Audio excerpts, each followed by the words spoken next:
is known as the Zodiac Killer.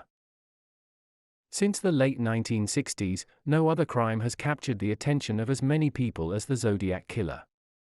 With 5 confirmed kills and as many as 37 that are possible, the case has remained unsolved since the 1970s.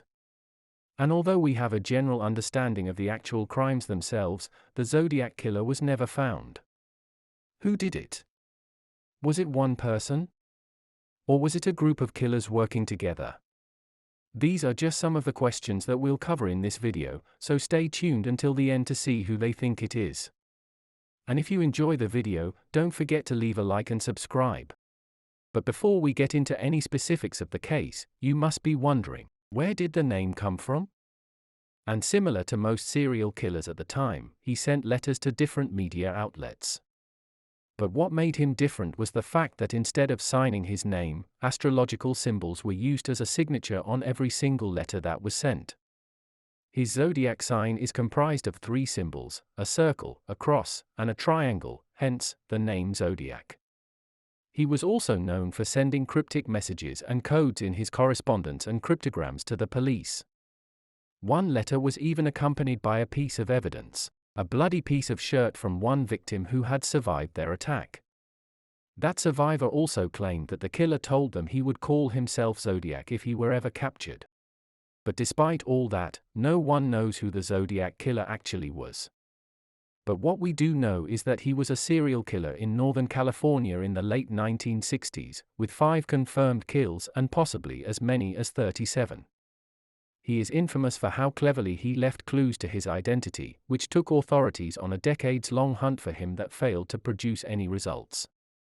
Despite all the clues he left behind, he was never caught. Or perhaps he was just leading them down the wrong path all along.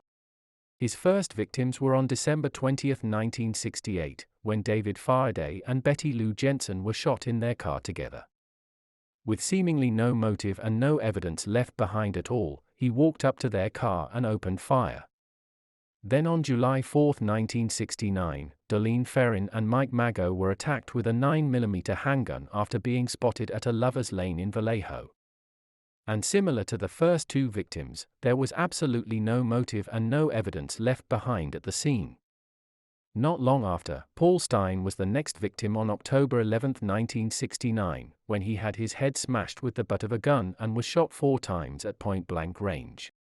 It's hard to know how many people the Zodiac Killer truly killed, though, since there was virtually no evidence connecting him to any of the murders, at any of the crime scenes. Aside from the initial 5 that the police were actually able to confirm, the Zodiac Killer also committed to many, many other murders within the letters and notes that he was sending back and forth to the authorities and local newspapers. He admitted to dozens and dozens of murders, but again, since there was such limited evidence at the time, they weren't actually able to confirm whether or not he was truly linked to most of them.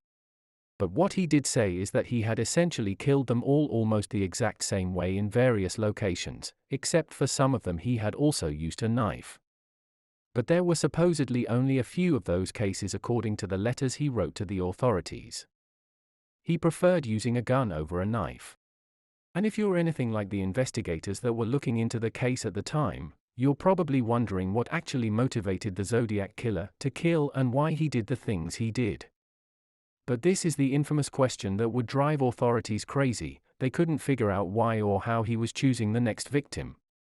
Though there were a few theories at the time, including the fact that he might have even been doing it for money.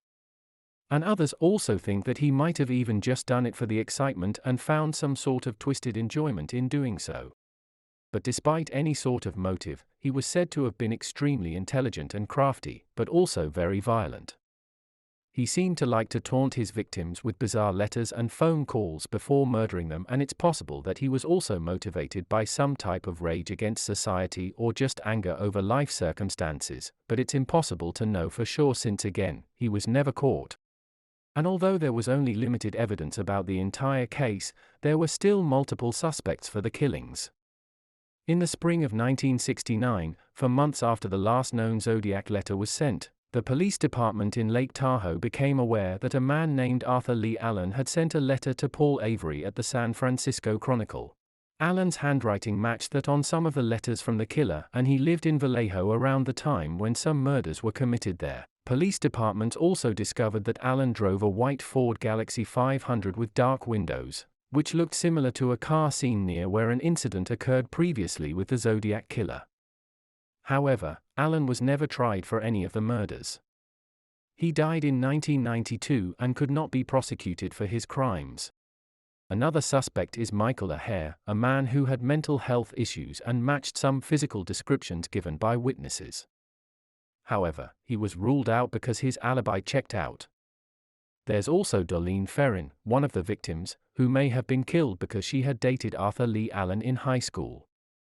She also went to school with Michael O'Hare, but it's unlikely that they knew each other, and her mother believes that she was killed by someone else altogether. But despite all the police work and man-hours that were put into the case, there was never any progress made. There are many theories as to why the killer has never been caught. One theory is that he lived and died in the Bay Area, and the killer was able to cover his tracks without leaving a trace. Another theory is that the killer was caught and arrested for a completely different crime. But again, they are all just theories. No one knows who the Zodiac Killer actually is. And after more than 50 years, the Zodiac Killer is now one of America's most famous unsolved murder mystery cases. If you enjoyed the video, don't forget to leave a like and subscribe. Also, let us know what you think about the Zodiac Killer down in the comments below.